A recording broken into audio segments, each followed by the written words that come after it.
Hey, welcome back to the spot for fantasy footballers, the spot for Euro Fantasy for the next month. I'm Asa Rehman. It's been about a week since the last video. In that video, I talked about the rules and scoring differences between the FPL game and Euro Fantasy. In this video, I'll be giving you a preview of the first three groups, groups A, B, and C. I'll be talking about each of the countries in those groups and giving you four fantasy assets for each of those countries.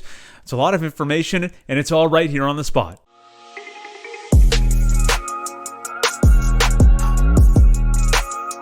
We picked up some new subscribers since the last video, and if you haven't subscribed to the channel already, please do so. It is the spot for fantasy footballers, especially those in fantasy draft leagues and especially those in Euro Fantasy leagues. And if you're not in Euro Fantasy league yet, then join ours. The league code is right there. I'll also drop it in the description. So as I mentioned before, I'll be talking about four key fantasy assets for each of the countries in the first three groups.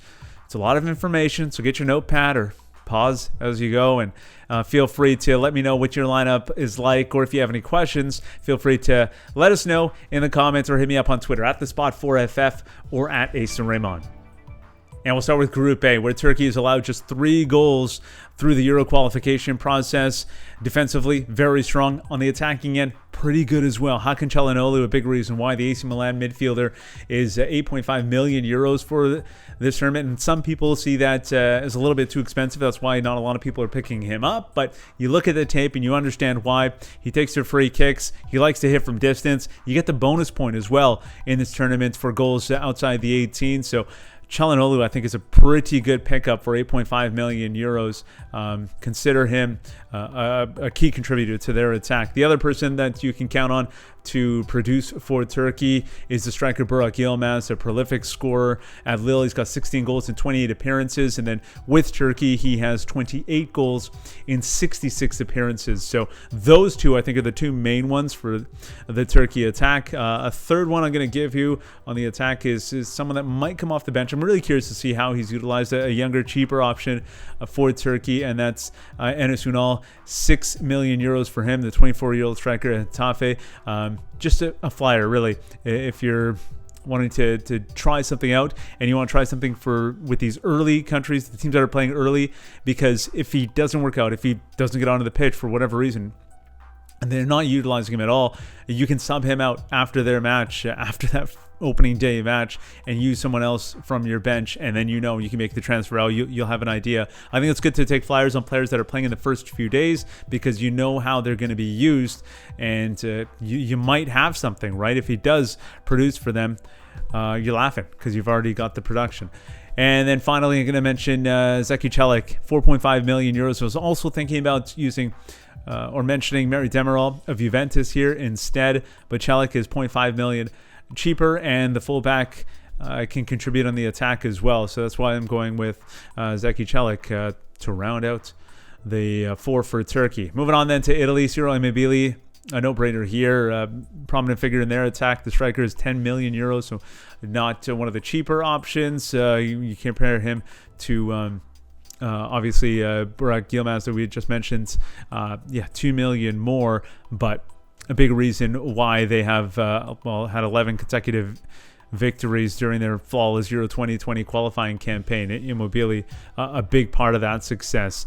And then Federico Chiesa, 7 million euros. This player has been picked up as one of the more popular ones. I think last I checked, just before recording this, he was 22% selected. And at 7 million euros, you understand why for the midfielder. He's pretty much nailed on to start for Italy. So pretty good value for you there, but not much of a differential. If you are looking for a differential, though, well, Domenico Berardi might be the one, 6 million euros.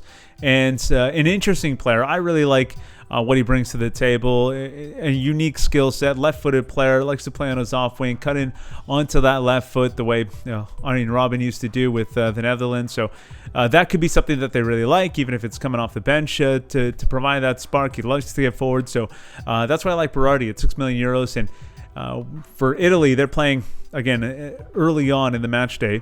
So he's a player that you can have starting. If he doesn't perform the way you'd like, you just sub him off for somebody else. And finally, Alessandro Florenzi, my favorite defensive asset for Italy, 6 million euros on the more expensive side when you're talking about defenders in Euro Fantasy. But Florenzi's my pick. of that Italy defensive group. And then for Wales, Gareth Bale, 9.5 million. Obviously, everybody wants Bale, so he's the most popular pick for Wales, and I think that's all right value. You know, you're talking comparing him to maybe Immobile that we just mentioned at 10 million. Gareth Bale, you know, he's going to produce. You know, he's going to play well for Wales as well, and even throughout the year with Tottenham, he's been good when he's been on the pitch. So I wouldn't bet against Bale, that's for sure. Another play that people are maybe sleeping on a little bit because he's coming off injury, don't know how he's going to perform at this tournament, is Aaron Ramsey. I almost didn't have him in this for that reason, because he's, you know, people aren't picking up, people are a little bit worried. But at the end of the day, when you look at what he did in 2016 in their Euro campaign, he's just such a strong player. And those two in particular, Bale and Ramsey, their connection is what separates them and what allowed them to make such a good run at Euro 2016. So, you know, you can't really ignore Aaron Ramsey, and 8.5 million maybe on the higher end for a player that you're unsure of. But I mean, if he performs the way he did 5 years ago, he's a great asset. And then Daniel James, 6.5. That's pretty good value. I expect him to produce, and he likes to get forward, good speed as well. 6.5 million is pretty good for Daniel James, and it's a time when he should be showing up. We got to see what he's got. And then Ethan Ampadu, 5 million euros. I love the player. The one thing I don't like about this is that he's actually classified as a midfielder. He should be a defender, and then I'd feel more comfortable with them maybe picking up a clean sheet or something. But no, he's classified as a midfielder. He might play in a more defensive role. I don't love that, but at 5 million, pretty good value. All right, moving on to Switzerland then. Haris Seferovic, the goals are probably going to be coming from him. He's their number 9, their main guy up top. And the service for Seferovic is probably coming from Xherdan Shaqiri. 7 million for Shaqiri. I think this is pretty good too, because I think he'll be the one whipping in those crosses. He likes to take people on. Can even score from distance. So 7 million euros, not bad for Shaqiri, and a player that really shows up for his country. Some of these players don't play as much for their clubs, and then you see them at these tournaments, and you're reminded why these clubs pick them up and spend so much money on them. All right, Ricardo Rodriguez, the next one. This is the defender that a lot of people are picking up. I like it, 5.5 million euros, but there's another one here that I prefer, and that's the speedy Kevin Mbabu at 5 million euros. I think that's a better return. He plays on the outside. He likes to get forward. He likes to take people on. Might be able to whip in a cross or get on the end of a cross and finish something off. So I like the attacking upside for Mbabu. And then into Group B we go. Denmark, Christian Eriksen. You know he's great, 9 million euros. He sits right behind the attack, and he likes to get forward. He hits from distance. He takes free kicks, 9 million euros. Not bad. I'm talking myself into it. I might pick him up. That's pretty good for a player who's going to be such a prominent part of their attack. Ahead of him, it's Martin Braithwaite. He's going to be playing that number 9 position. I was struggling to pick between Braithwaite and Poulsen. Braithwaite's actually a little bit more expensive than Poulsen. Poulsen, I believe, is going to be in wider areas and playing the ball in. But I think Braithwaite's going to be getting it on the end of those crosses and getting in those dirty areas and looking to show what he's got as well. A player with a ton of potential. You don't see it enough. And I'm expecting big things from Braithwaite in this tournament. 7.5 million euros. Not a lot of people talking about him. And then Kasper Schmeichel, one of the best goalkeepers in the world, 5 million euros. It's pretty good value. He is in my lineup. He was in my initial lineup. I made some changes to it, but he has remained. I don't think I'm going to be taking him out of my lineup, and I'll be revealing my lineup later in the week, in the days leading up to that first match, Turkey and Italy. So keep an eye out for that. Subscribe to the channel, obviously, so you don't miss any of these videos. And finally, for Denmark, Sami Kjær, solid player, 4.5 million. He's one of the more popular pickups for Denmark because people realize how talented he is, and at 4.5 million euros for a defender on a team that I think is going to defend really well and do well at this tournament. They open against Finland. That should be a win. Belgium's going to be tough for them. And then they close against Russia. I think they'll get out of this group, even though you don't have to worry about players or teams getting through and your players getting through, because you get unlimited transfers heading into the knockout round, so you get to reset your team essentially. All right, let's move on. Next team in Group B is Finland. Teemu Pukki. If Finland has any success at this tournament, it's because of Teemu Pukki. So 7 million is pretty good. He's a player that I have had in my lineup selections early on. Undecided though. I've gone back and forth with Pukki, but 7 million hard to deny that. I think that's excellent value when you know he's going to be starting. You know he's going to at least get some chances, and he's had a good last few seasons at club level. So with Norwich, so yeah, Pukki's pretty good, and that's pretty good value, 7 million euros.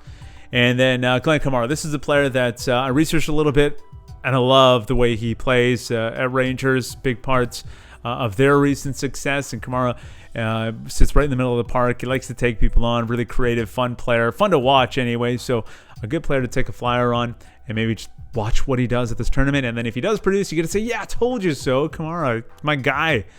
Yeah, he's one of the few Finland assets when you go through the lineup. If Teemu Pukki's their best player and is 7 million euros, it kind of tells you what you're dealing with there. Marcus Forss, another striker for Finland.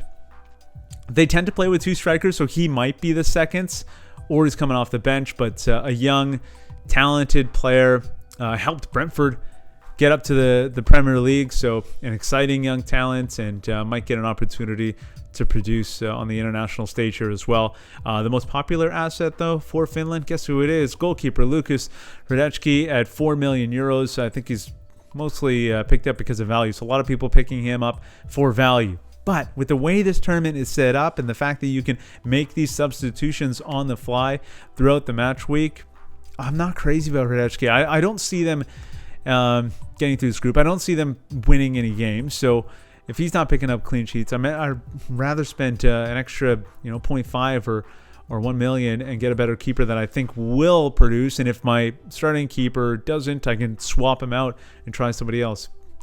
It's just how I feel about it. Who knows? Hradecky could stand on his head and get them through to the semifinals or something. No, I don't know. I doubt it. All right, moving on to Belgium. You want your expensive assets. This is where they are. Romelu Lukaku, 11 million euros. And a big reason why they're the number one ranked team according to the FIFA World Rankings. So Lukaku, a great option. $11 million striker. The guy just begs goals. And they are studded, so he'll get opportunities. He'll get service. You know that. One of the guys he'll get service from at some point, Kevin De Bruyne, obviously recovering from that injury he picked up after the hit from Rudiger in the Champions League final. 10.5 million euros for Kevin De Bruyne. Not sure if he's going to feature in that first match, but just too talented to leave off of this list. Another person worth considering here, though, is Eden Hazard. Obviously, 10 million euros. I'm just going to mention him, but I'm going to give you value options instead for my third person, and that's Yuri Tielemans, 6.5 million. I believe that he will be part of their plans. He will be starting. He will be playing for Belgium.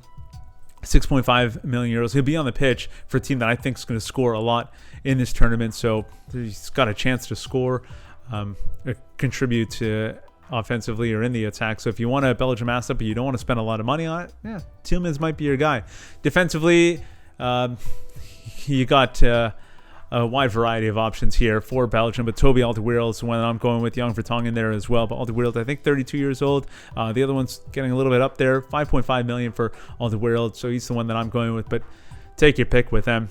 So many cool defensive options for Belgium, players all around actually. The whole team, you can pick anyone, and you got a good chance, or you got a decent player anyway. Let's move on to Russia then. Artem Zhuba, 8.5 million euros, and he is their premier striker. He's their guy. He's their talent. He's their guy up top. He's been their man as well, and he just keeps doing it. So he's one goal shy of matching Alexander Kurzhakov's record of 30 goals for Russia. I think he's going to do it at this tournament. 8.5 million euros. Not bad pickup for a striker. After that, it's Denis Cheryshev, who obviously is a great asset for Russia as well. And at 8 million euros, pretty good pickup.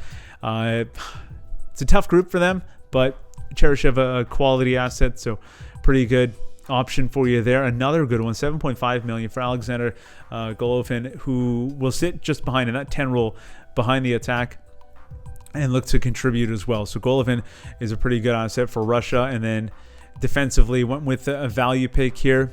Not sure if he's going to start, if he's going to be a regular for Russia, but Roman Yevgeniev is just 4 million euros, a 22-year-old player, pretty solid asset as well. And they open the tournament against Belgium, so that's the toughest one. Maybe you don't pick up the assets early on. You see what the lineup looks like, and then you transfer in some players after you have a better idea of how Russia looks. But I guess the two that I really like on this list, Zhuba and Golovin, for value and what they contribute and what they bring to the table for Russia. Moving on to the Netherlands and Group C.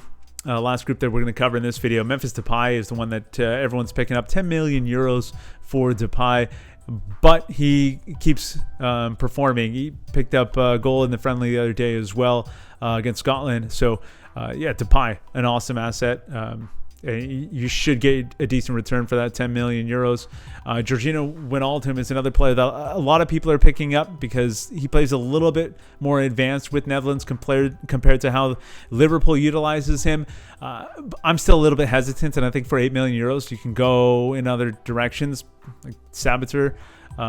Get to him in a moment, but I'm not crazy about Wijnaldum at 8 million euros. And the next one is Wout Weghorst. I think this is pretty good value. Talking about a striker, 7 million central striker. It's either Weghorst or Luuk de Jong. Luuk de Jong, I believe, is 7.5 million. Weghorst at 7 million. I think Weghorst is pretty good value, so that's why I'm picking him. And then finally, this might be one of my favorite assets for the Netherlands, and that's Owen Wijndal, the left back, 4.5 million, 22 years old, really fun attacking left back. I was thinking maybe Patrick van Aanholt might be the guy, but no, Wijndal I think is the one there, and he loves to get forward. He loves to whip in a good ball, and could be a great asset, especially for that value. And I believe that, the way the Dutch play, right? Total football, they'll be keeping the ball. They'll be looking to get those guys involved in their attack.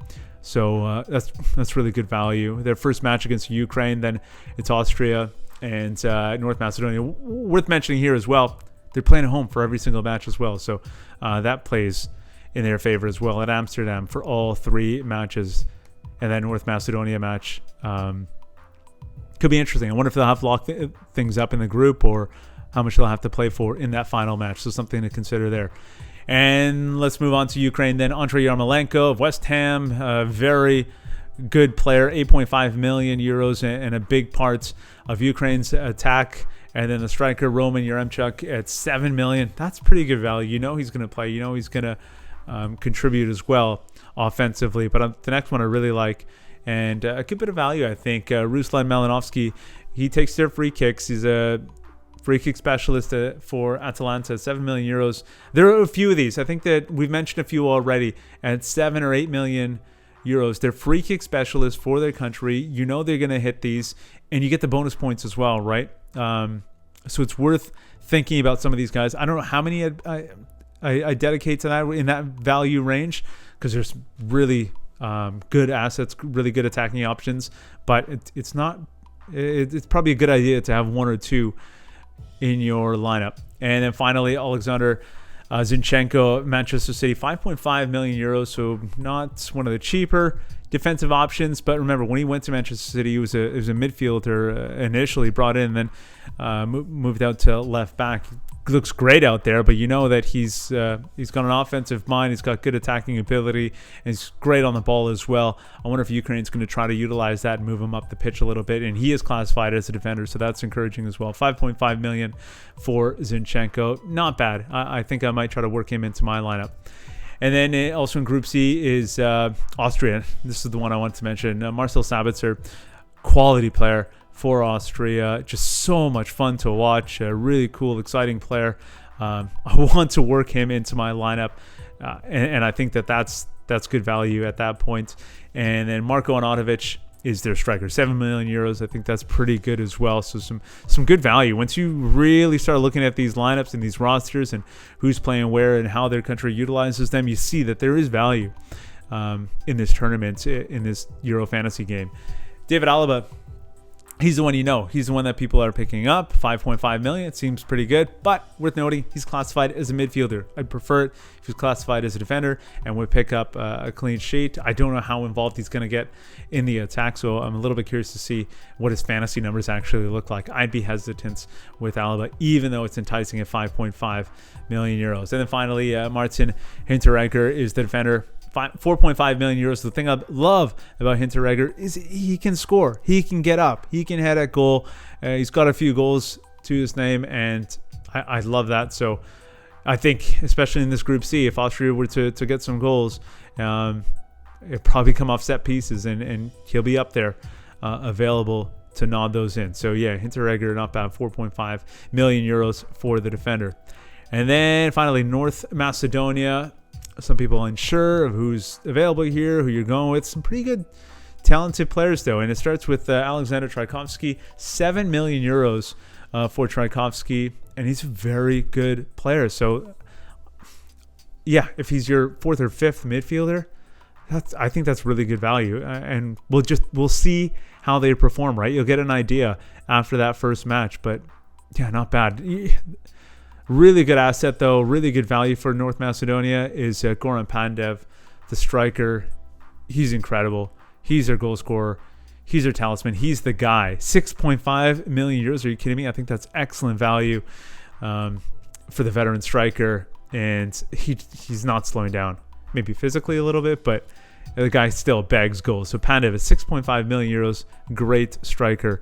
The other one that's really interesting, and this guy's been scoring recently as well, from Napoli, Elif Elmas. And because any of these players, any of these countries that I've mentioned in this video, groups A, B, and C, they're playing in the first few days, right? So you get a look, you get an idea of how they're being utilized. You also get an idea of how they're producing. And if they're not producing, you can sub them off. I've mentioned that a couple of times already in this video. And Elmas is one of those.